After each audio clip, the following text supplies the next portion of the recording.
Hello, I'm Dax Atwood, Account Manager here at Prosperon Networks. Today, I'd like to invite you to our upcoming webinar, The Power of SolarWinds Customization Capacity Planning. In this webinar, you will learn how to enhance capacity planning using custom dashboards and advanced forecasting techniques.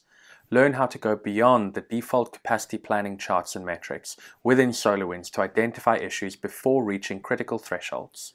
Discover how to easily analyze and understand capacity trends and get valuable performance metrics using advanced custom dashboards built with SQL queries. Finally, explore how to make more informed decisions on future resource purchases by accurately forecasting capacity using advanced forecasting techniques. This webinar will be led by Raul Gonzalez, our Technical Manager.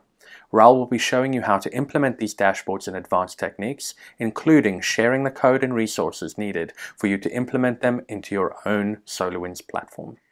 I hope you can join us on Thursday, the 29th of August. We look forward to seeing you there. Thanks.